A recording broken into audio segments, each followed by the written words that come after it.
next Open Book, Open Mind event is a conversation with David Itzkoff, who is the author of Robin, which is about Robin Williams, and that will take place on Sunday, June 2nd at 4 o'clock. And we're very excited because this is part of Montclair Bounce, which is a festival of optimism and resilience. And this is a town-wide festival put on by the YMCA and Tony's Kitchen. And if you go to their website, it's montclairbounce.org, and there's all kinds of great programs for the first week of June. We are also participating with another program that's taking place on May 31st, and that's going to be here in the auditorium. And the title is Having Love and Hope in a Time of Hate, an interactive conversation with Kevin Powell. And so that will be at 7 o'clock right here in the auditorium. And you can visit the library website to register. So I'm going to actually introduce our speakers as they're getting mic'd up. So I'm very happy to introduce Edward Tenner, who's the author of The Efficiency Paradox, What Big Data Can't Do. And he is a distinguished scholar of the Smithsonian's Lemelson Center for the Study of Invention and Innovation, and a visiting scholar at the Rutgers University Department of History. His essays and reviews have appeared in the New York Times, Washington Post, Wall Street Journal, The Atlantic, The Wilson Quarterly, and Forbes.com. His book, Why Things Bite Back, Technology and the Revenge of Unintended Consequences, was written in part with a Guggenheim Fellowship. And joining Edward, as they come to the stage here, is Steve Lohr, who has covered technology, business, and economics for the New York Times for more than 20 years. In 2013, he was part of the team awarded the Pulitzer Prize for explanatory reporting. He was a foreign correspondent for a decade and served as an editor and has written for magazines including the New York Times Magazine, The Atlantic, and the Washington Monthly. Steve is the author of Dataism, which examines the field of data science and decision making. So thank you again for waiting, and please join me in giving a warm welcome to Edward and Steve.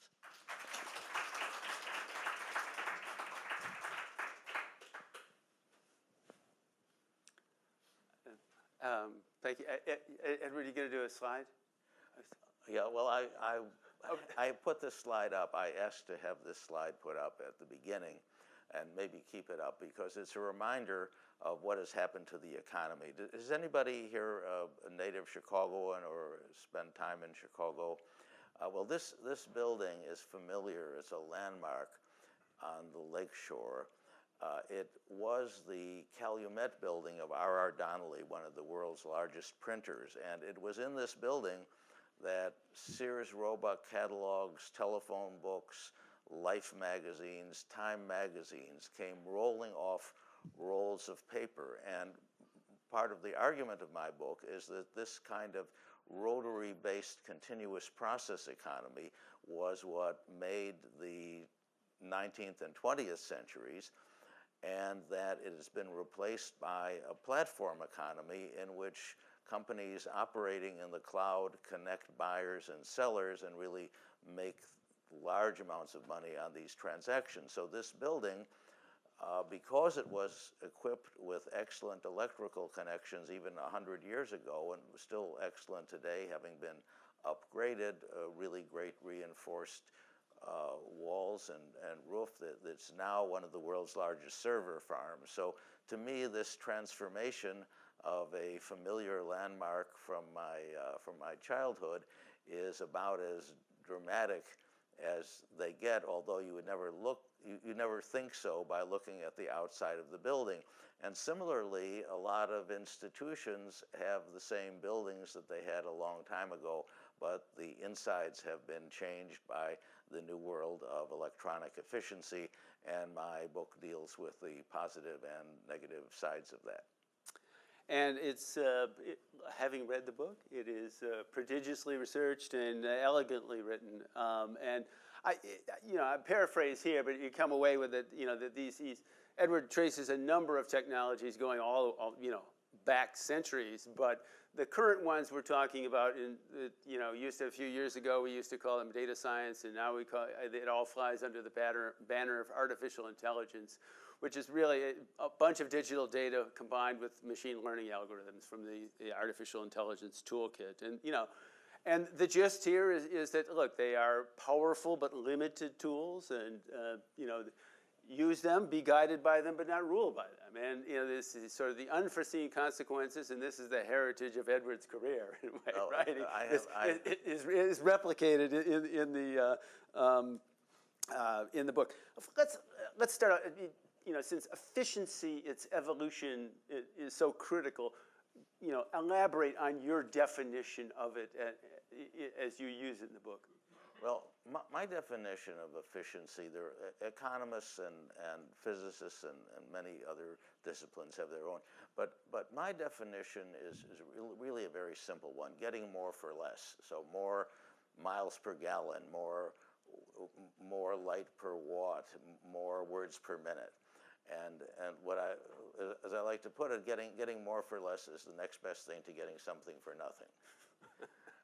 So again, there are more technical ways of putting it, but it's really the search for, in Bill Gates's terms, something like a friction-free economy. And I am talking in this book, among other things, about why it's sometimes desirable to have some friction, and we need to look for the optimal amount of friction to complement the efficiency. And Edward walks through really a handful of fields: industry and economics, media and culture, education, transportation, and medicine, and shows these unintended consequences as they unfold. Let's start with this 19th century. And I think one of the really interesting examples he uses is paper. And this was this continuous production process of paper, and it's the French Fourdinier. Yeah. Mispronouncing his name, I'm sure, but this kind of, he didn't realize what, the industry and the democratization of books, newspapers, magazines, that it would, it would deliver. So why don't you tell us that story? Yeah, nobody foresaw where that would go. So going back to the 18th century, if you wanted paper, what you would have to do, and the Diderot's encyclopedia has wonderful illustrations of this. You had like a frame, and you would have generally rags. You would mash them up, and you would put them in the frame, and then you would make one sheet of paper at the time. So that one sheet process really limited how cheap books could be. It certainly made it impossible to have newspapers like the New York Times selling at prices that ordinary people could afford. And that all changed in the early 19th century with the development of continuous process paper, which was done actually in England by a man with a French name, Fourdinier, and he actually, his company actually lost money on it, went bankrupt. So it was an extremely difficult thing to do. But the idea behind it and other industrial processes of the 19th century was that instead of making one discrete sheet of something, of steel, of paper, you would make them, you would produce them on a roll, and then you would uncoil the roll. And in today's and even in the 20th century's newspapers, everything would flow from these giant rolls, and they would go through rotary presses, and then they would be cut and they would be stacked at the end. So if you look at early 20th century films, the Berlin Symphony of a City, for example, early 20th century filmmakers were absolutely fascinated by all of these forms of continuous production. You had milk in a giant vat, and then you had an automated machine rotating the milk bottles, filling each bottle of milk. I mean, these are things that are very routine now, but they were very, very exciting in the early 20th century. Now, when Thomas Edison first developed the electric lamp, each lamp had to be blown by hand by glass blowers using techniques that had really not changed since the late days of the Roman Empire. And it was only in the early 20th century that a continuous process was developed for making light bulbs, and that was what really brought light bulbs to the masses, because now you really did not need skilled labor to make them. You had machines like rotary machines. One machine would blow the bulb, and another would attach it to the base, and so forth, and they would just come off that line. So that was the continuous process model of the 19th and early 20th century, and it still exists today. It's just that we take it for granted. These are mature companies. They're not going to produce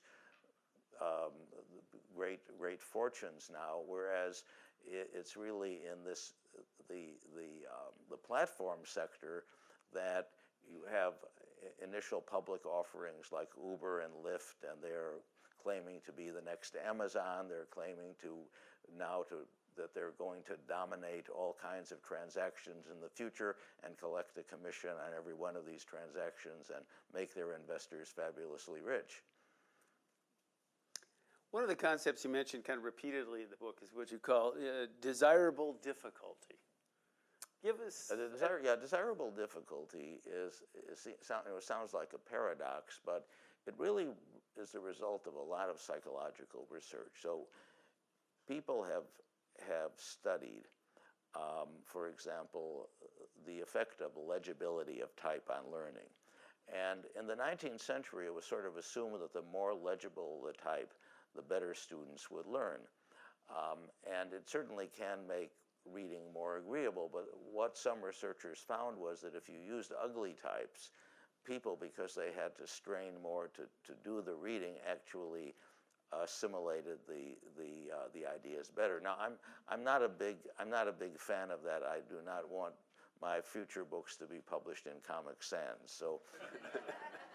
So I stopped short of endorsing that. But there's something actually that was much more intriguing to me, and that was the study of note-taking by computer keyboards as students with their laptops versus students taking notes the old-fashioned way with pen and paper. And what the researchers discovered was that even though you were writing down less information, you were missing some facts when you had to keep up with a lecture, when you were writing with pen and ink. What they found was that because you had to process the lecturer's ideas, you were making them their own. You had to paraphrase. You were assimilating things. So you were learning things more deeply because it was more difficult. And that, to me, is the best illustration of the idea of desirable difficulty. And the paper use, as you point out in your book, is actually increasing. There's something called stationary news, which is news to me, but it actually tracks this stuff and increases pencils, pens, and writing instruments are actually kind of increasing. And this goes in line with this, presumably. Yeah, exactly. And the other interesting thing is that people assumed for a long time that a so-called born digital generation, young people, students, millennials, generation, I don't know what you started with. It's like Generation Z. You start with Generation AA or something. I don't know what it is, but the new generation, because they've been raised with all this digital technology, they would want an all digital environment. They would prefer digital textbooks. Well, actually, they generally don't. They generally prefer paper, and they have a point about that, because when people read things on paper, they assimilate them in a different way. And there are advantages to electronic reading, and I do a lot of my reading electronically. But the advantage of paper is that you are kind of making a mental map of the argument as it appears on paper in a way that you aren't when you were reading it on a screen. So I think students feel more comfortable. Also, they're able to annotate it differently. They're able to underline sometimes too much. By the way, in Japan, there's a pen available in the United States, a pen that can be erased. It's called the friction pen. And I can't resist this aside. It's really brilliant, because instead of erasing something mechanically and removing the ink has been designed that when you rub it with the provided quote-unquote eraser, it doesn't really remove the ink, but the heat makes the ink invisible. And the wonderful unintended side of this was that it really took off in sales in France. And the reason it took off in France is that French school children aren't allowed to use pencils. They have to use pen and ink.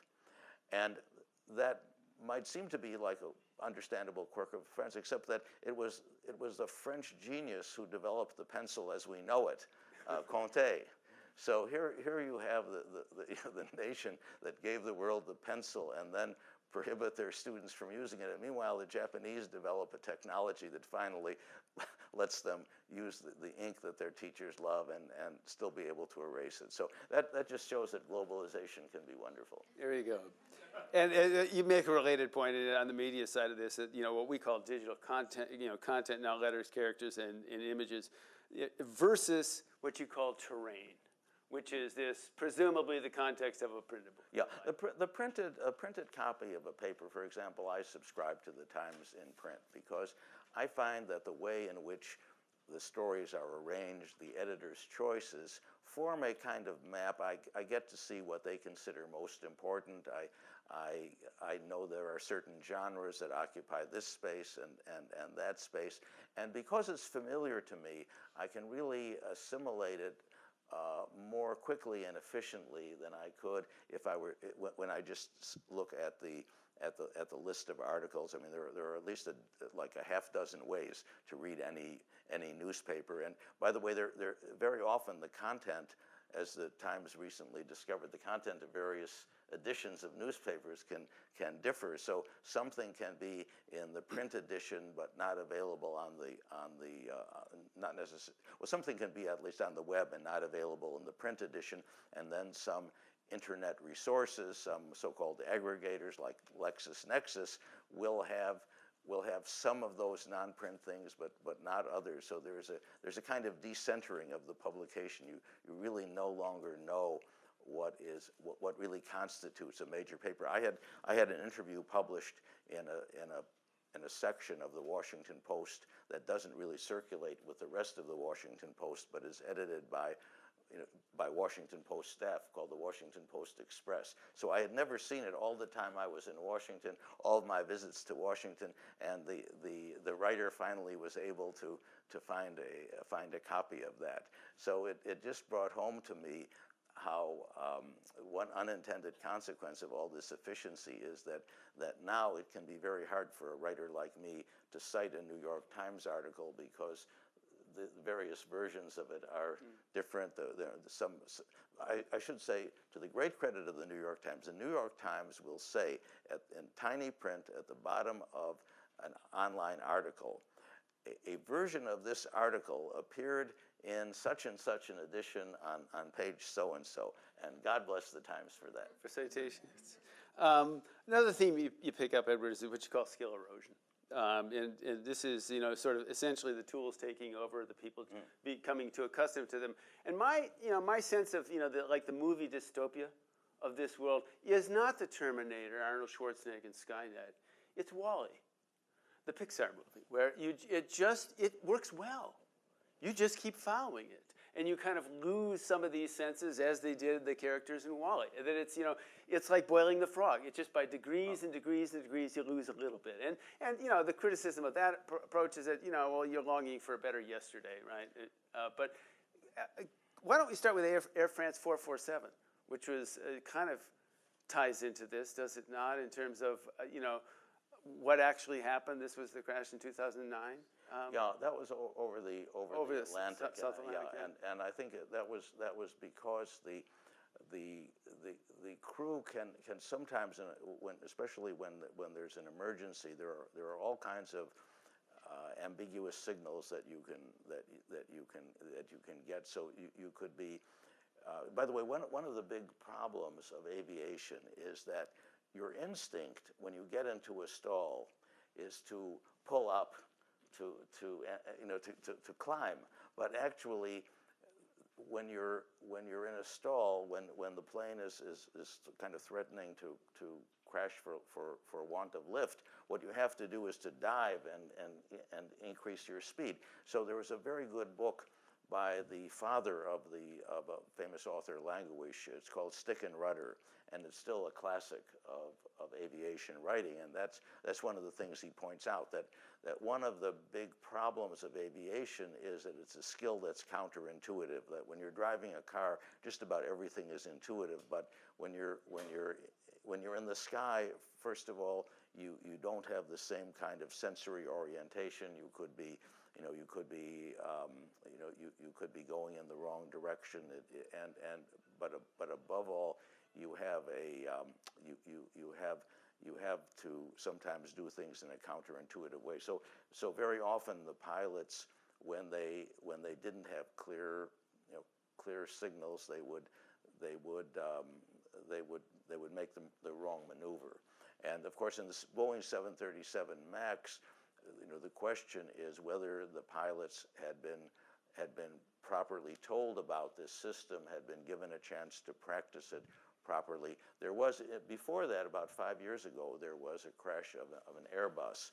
And in the case of the Airbus crash, one of the problems was this was Chinese Airlines, and Chinese Airlines had sent the pilots to train on for this Airbus model, but they had sent them to train in Thailand. And the simulator in Thailand was really designed for a different version of this plane, and so they were trained for the wrong instructions. So the essential thing in really in aviation is that pilots always have to be honing their skills. And there was a paper published, for example, 5 years ago, which was, I saw too late to include in the book, but there was a paper published 5 years ago that suggested that with these automated systems, even if they're properly trained on simulators, because pilots aren't monitoring gauges as often as they were, their skill is being eroded to some extent. So there's a question of whether there's some way to counter this and to keep the skills at the level where they were, or whether this is just an inevitable consequence of safer systems. One of the inefficiencies that can make aviation safer, and which was not present on the 737 MAX in the sensors at least, is that you can have multiple computers guiding the plane, and these computers have different hardware and different operating systems, and they're programmed by different teams. And the rationale for that, this seems to be really inefficient to have them vote like that. But the rationale for that is that it's extremely unlikely that independent programmers will all make the same error that affects the plane at the same point.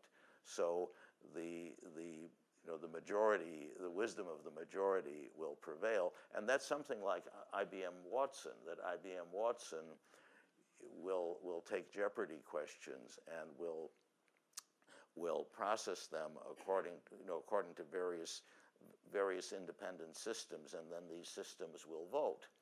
But we saw a problem of that when Watson won Jeopardy. I mean, now of course Holzhauer. Everybody's looking at Holzhauer and the human being. Sports gambling. Yes. So the interesting thing there was that Watson missed a question that actually could have been answered kind of deductively by somebody without any special knowledge. It missed an easy question, and AI often does this. For example, there's a program, AlphaGo, that has finally learned how to beat Go masters, and that was a real breakthrough. But according to a friend who was a Go enthusiast, it actually took the program a long time to understand a very, very elementary ladder pattern that was a step pattern that was really part of Go training. So in other words, machine learning can do an awful lot, but it really isn't the same thing as the way a human being would approach them. Actually, I'm going to one of the things that you mentioned in the book, and I was going to mention just as the depth of your research and a good ear. But it also makes me think of kind of what these machines can't do, and it's a description that you use of the British Museum's reading room, and it's it's this huge space where you can scholars and readers can get volumes and manuscripts and books that can go back centuries and sometimes more recently. But you quote a guy, the English writer, describing it as a cannibal feast of the living upon the dead. Well, yes. And that was 100 years ago, and that is exactly what these systems can't do. Metaphor, imagination, a little bit of literary license there. But that's, and this is a quote from more than 100 years ago. Yeah, well, thanks for noticing that. Part of my point, I have a replacement to the Turing test, and I think the Turing test is just like if a computer can really converse with you and you can't really tell whether it's a computer or a human, then it's achieved human intelligence. Well, first of all, in a lot of those cases, the people who are doing the conversing are somehow kind of sympathetic to the idea that the computer is so smart, so they don't ask it really tough questions. Now, I had an opportunity to interact with some of these historic machines at the Harvard Technology Museum. Harvard has a great science museum, and they had some replicas of some of those systems there. And if you start to ask them like really tough questions, they will break down. So that's the first thing. But the other thing is, getting to this idea of the metaphor, that a little child will typically be able to interpret an unfamiliar proverb. And when somebody shows me a computer that can take an unfamiliar metaphor and interpret it, I will be more willing to speculate about computers. For example, a stitch in time saves 9. Now, of course, if that's built into a database, then the computer will recognize it. But that would be like, that's kind of cheating. That's like an opening being built into a chess computer. That's no different from a human being looking up an opening. So to me, it's really the salience of metaphor, the idea that something can stand for something else, and that we have the tacit knowledge. That's another critical thing. We all know a lot more than we think we know, a lot more that we would be able to explain we know, and it's kind of back there in our memory, and we generally don't need to use it, but we can often see if something's not right. That is well known. Some cops are able to sense that there's something going wrong, and they can't put their finger on it, but when they start looking, they find what's wrong. And I think that's one of the great things about human judgment, and one of the reasons for my saying that while all the automated systems are really great, there is some core of human ability that they can't replace, and so what we need to do is to find the right balance.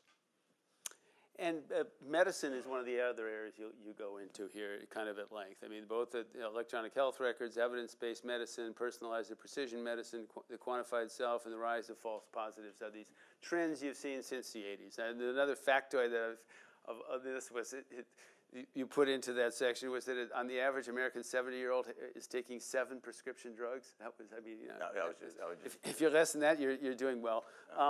But here, both education and medicine in these things are, very, seem, kind of higher stakes kinds of things. Yeah. Our time is running out, but just pick one slice of one where there was an unintended effect of something that was seen as an efficiency driver. Well, I think, let me mention one in each. What really struck me in medicine was how the electronic medical record was supposed to free doctors to spend more time with patients and to provide useful data. And instead, at least as it's been implemented, medical journals are filled with articles about burnout because of all of the forms that doctors have to fill out for this system. And there hasn't been any real dividend in data. Errors still seem to be occurring at the same rate. So that's been one huge issue. On the education chapter was the chapter that was most fun to me, and one reason for that is that I was able to go back to Thomas Edison himself, and Edison had an idea that textbooks were only 3% efficient. He was largely self-educated, and so maybe this was a really brilliant insight. So he thought, well, we can have a film program. He developed a special technology for showing films in classrooms, And he had members of his research staff illustrating scientific principles. He was really a pioneer of educational technology, but this company of his totally failed. The teachers didn't find it useful. The administrators were confused. He got out of the business. You can't blame him for trying. So it's not so much to criticize Edison. I think it's sort of commendable that he actually did an experiment and the experiment didn't work. So that's great. But one thing that occurred to me when I surveyed all kinds of other attempts to automate education was that, with the exception of B.F. Skinner, every one of these entrepreneurs had something in common. None of them had ever taught a class. And the contempt that people have for local knowledge, for the skills and human interaction that a good teacher has, or that a good doctor or a good nurse have, I think that's part of our problem in dealing with efficiency. It isn't that we should rely entirely on people's judgments, because the judgments are often wrong, but we really need to supplement whatever the electronic systems are doing with the kind of tacit knowledge that really good professionals have. I think we're going to throw it open to questions. Yeah, okay, I will have one, and this is really just a coda. It's on the it's in the category of an unforeseen future, and it involves you. In 2002, the Library of Congress organized a conference on, and I presume it was the academics and librarians. I gather it was in Silicon Valley, and one of the great concern was over Google. And what was that concern? Well, we were talking, this was a conference in California about the future of born digital information. That is, the Library of Congress used to be just getting printed material, and sometimes there were also electronic versions of it. But now the Library of Congress had more and more material that did not exist in paper. And the question is what you do with that when you have a succession of new hardware and software and operating systems and file standards. What are librarians of the future going to do to be sure that people will still be able to read those? For example, just in audio-visual materials, you can no longer buy a new VHS machine. So in the future, when all of these machines break down, how are people ever going to see something that's available on VHS only? So the same thing might be true of DVDs. And so this was the general subject, but specifically, everybody was really interested in the future of Google, because Google was making searches much, much more efficient than they had been in the days of 1990s search engines, which I used, and everybody could instantly see the difference. But Google was also losing money. So one of the questions was, this was like free-form futurism, so people could just give scenarios. And so one of the scenarios that somebody proposed was that the U.S. government would have to take over Google. And now it's more like and declare it a national resource. Yes, and right? now it's more like the other way around. Now the antitrusters are going to go after it as a utility. Right? Well, that's the other thing about it. But by the way, an interesting thing about Google and unintended consequences is that at first Google started out as a dissertation, and it was a purely theoretical thing. It was not. They did not have dollar signs in their eyes initially, but boy, did they! And it was library science. Yeah, it was information science, no question. The PageRank algorithm paper. But I think now we've. It's a good segue. Thank you, gentlemen, so much for the conversation. If anyone has questions, would you please just raise your hand and I'll rove around, come to you. Did I see one back there? Oh,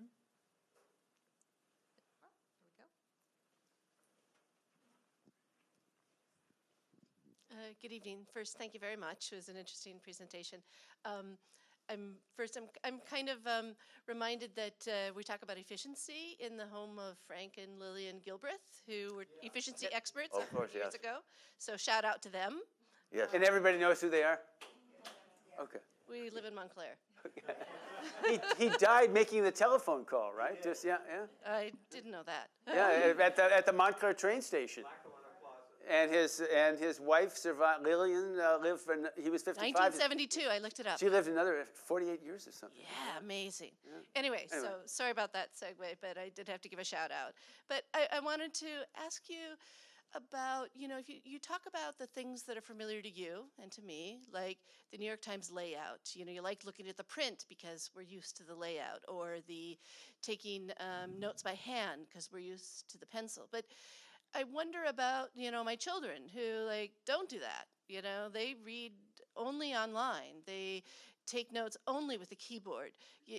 So isn't by definition no longer a problem 20 years ago, 20 years or 5 years from now, 10 years from now, because the people who are reading news or taking notes are only doing it online or with a keyboard. So what you and I see as an issue might not be a problem for our children.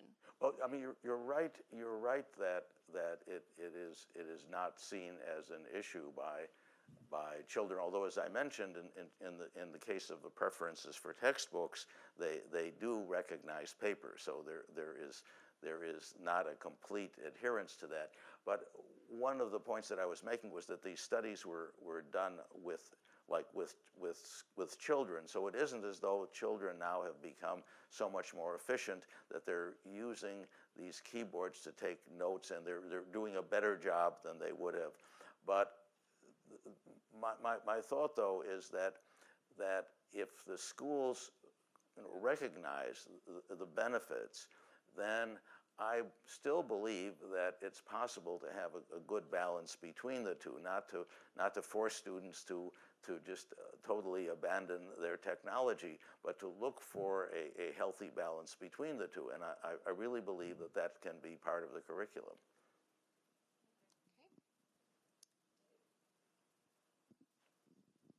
Could you talk at all about the issue of online learning versus in-face, person-to-person education, and the value of online learning? I'll lead in with just a short. Gail Mello is the president of LaGuardia Community College, and I was talking to her recently on a skills thing about teaching everybody to code seems to be a fad. Have similar fads have you cropped up? And here she said, "Remember MOOCs?" And you wrote about them. Yeah, the MOOC. I mean, they aren't what they were cracked up. right? No, MOOCs. I mean, MOOCs can actually be very good. The problem that I discovered. I know I'm getting a little away from your question, but the problem I discovered of these online courses is that to develop a really good online course requires about 100 hours of preparation by the professor for every hour that a lecture is broadcast. It's even more time. I've developed lectures myself, and usually the ratio is at least like 3 or 4 to 1 between time for preparation and time for the lecture. But you have, because of the technical requirements, you have an unusual need for research and development by the professor, and this means that the people who have done it so far, even at a rich university like Princeton, there's a professor of computer science who has one of the most successful courses, and whom I quote there, and I listened to him talk about MOOCs and praise MOOCs, but indirectly his lecture pointed out the disadvantage, because he was really committed to them. He's a top person in algorithms. He has a best-selling textbook. But one of the interesting things about the MOOC was that it created a substantial increase in the sales of the textbook. That wasn't his motivation, but it happened to create it because you really needed the textbook in order to be able to follow the MOOC properly. So getting back to this general question of online learning, I haven't really studied that in any depth, which things are succeeding and which aren't, but I think that there is a certain benefit from face-to-face interactions and discussions in a lot of fields, not just in humanities, but very often in science courses, that it's very hard to replace online. Now, I should say that there are some interesting technological innovations, and one of the most interesting ones that I saw in a Japanese documentary. There's an app for Japanese students who are working up problem sets in their courses, and this is something that lets them. It's not a matter of sharing answers, but it lets them share ideas and share ways of explaining things to each other, and then you're using kind of social media to recognize the most helpful explanations. So to me, it's an example of how online technology used creatively can really generate something like the kind of discussion that occurs face to face. But as I remember my own education, long after I've forgotten many or most of the facts that I learned in a course, the insights that I got from discussing them with my peers in these classes have really stayed in my mind. And so, again, I don't think there's anything wrong with.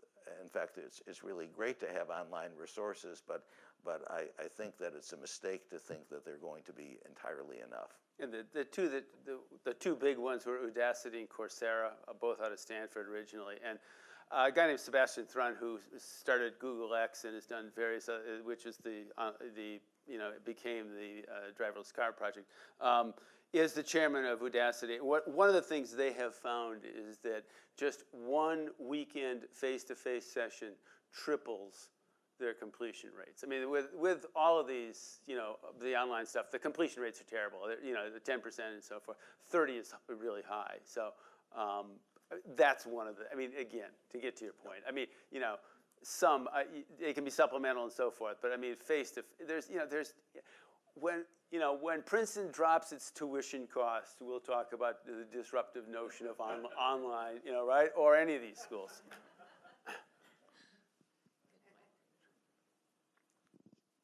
Hi. Thank you so much for a fascinating presentation, and thank you to the library for bringing you here. Remembering back to the appearance of television, it was predicted, of course, that radio would die, and then there have been a parallel course for radio. Same thing happened with movies. Clearly, there was a tremendous transformation in the cinema world, but movies are thriving to the extent that we have a nifty little festival here in Montclair called the Montclair Film Festival, and movies are still happening. So I don't know if you put on your soothsayer hats, but maybe both of you, can you tell us what's happening with print versus online, in the sense that some magazines like The Economist, Vanity Fair, people seem to be doing very, very well, and yet a lot have died and are dying, and similarly with print newspapers. Do you have any sense as to where this is going to go? We'll just have an infinite parallel progression of these platforms, or do you think that one is going to survive and the others won't? Shall I take this? Sure, go ahead. Well, I would say, and I discussed this a little bit in the book, that the crisis of so many publications, especially print publications, has little to do with technology itself and a lot to do with trends in advertising. So for the first 10 years of the web, 1995 to 2005, newspapers and magazines were making record profits. As recently as 2005, when I was writing a column for the Technology Review,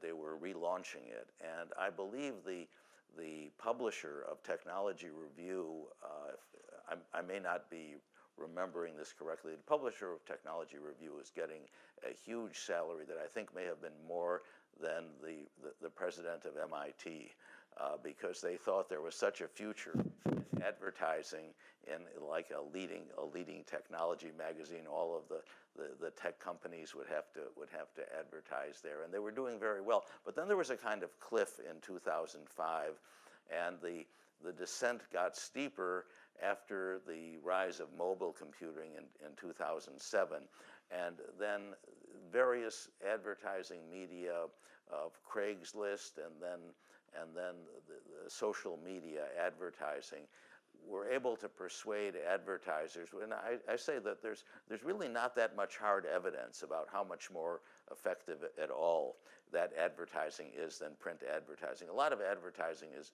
really just like total chance, and nobody knows anything, nobody knows what's going to work. But if you have this movement towards social media, and in some fields like fashion, you even have a reorientation of the industry around what will succeed in social media, what the influencers are going to influence people to influence other people to like.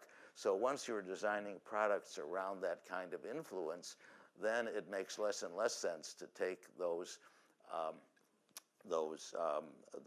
print ads. However, you mentioned The Economist, so there you get The Economist versus fashion magazines. So the fashion magazines, again, are kind of going over to the idea of the influencer, but the idea of The Economist is that The Economist readers are the people who are going to influence everybody else, and so The Economist readers like to have the print version, and as long as they do and they're willing to pay a premium, then The Economist is going to be practical and profitable. Look, I have nothing to say that's particularly. I'd make a couple points, but one is, there's time lags. Everything everybody predicted in the mid-'90s about the internet disrupting retailing, media, and journalism, right, actually did happen a decade later. There was just a lot, and we benefit. They tried to. The reason we got so many ads were all these .coms that were going bust. We were taking their venture capital money and throwing it in ads in the New York Times and elsewhere. I think the people you mentioned. I mean, The Economist, us, the Washington Post, the FT, the Journal. Everybody's gone to a subscription model that's going to make it. I mean, ads were a false god. I mean, unless you're Google or Facebook. So I don't, the Times at least has turned the corner. So the new stuff is actually growing faster than the old stuff is declining, and there is a tenacity to print that's pretty good. None of those things kind of answer questions about local news gathering organizations. The numbers on what's happened to journalists over the last 10 years is just off a cliff, and it's mainly because of local newspapers all over the country are drastically contracting or dying. So I mean, that's a lot tougher model. Nobody's cracked that. I was wondering in some of those, what you just addressed, that even in newsprint, like you look at the old New York Sun in the beginning of the 19th century, they sold it for 2-3 cents, which actually cost more to produce it than sell it. But they caught on very early that the product wasn't the newspaper, the product was the people who read the newspaper, and that they sold to advertisers. And it appears to me that the internet or the online, what destroyed print, is that you have directed advertising. Well, it's the internet. Yeah. And I even in New York Times, I made the mistake of actually putting an ad on. I was looking for shoes. And now all I get on my New York Times thing is shoe ads. Well, I know. It's horrible. Yeah. No, I know the feeling. It's really horrible. I know the feeling. But it's perfect for advertisers. And the old thing of a newspaper, which is sort of just general advertising, and you just hope you get as many readers as possible, so that at least some will respond to it. So an advertiser is going to buy into somebody who has a ton of readers, like the New York Post. Now they don't have to do that anymore. Now they just aim it at particular people. You almost choose your own death, so to speak. And just one other thing I wanted to say is, like, some efficiencies in the sense are actually diametrically opposed to each other. They work against each other. For instance, you talked about electronic medical records. They're very efficient for billing, but they're horrible for patient care. Mm-hmm. Yeah, for the same reason that they're good for billing. So it's very efficient in billing, but now it's made a disaster out of patient care. Yeah, I discussed how the number of categories in medical billing have kind of increased, so that there is now, for example, there are you know, it's kind of animal bites. You know, we have various very specific sorts of animals making the bite, and then probably there's some bureaucrat determining how you get paid more for like a parrot bite than a hamster bite or something like that.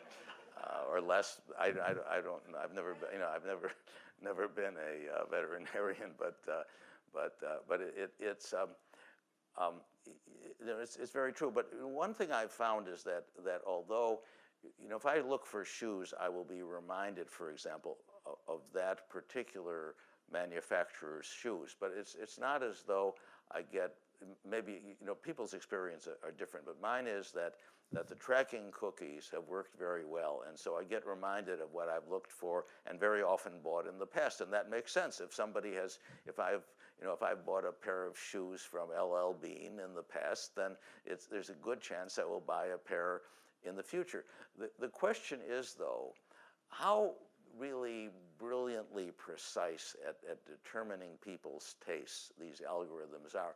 And in my experience, they're really very crude, because they're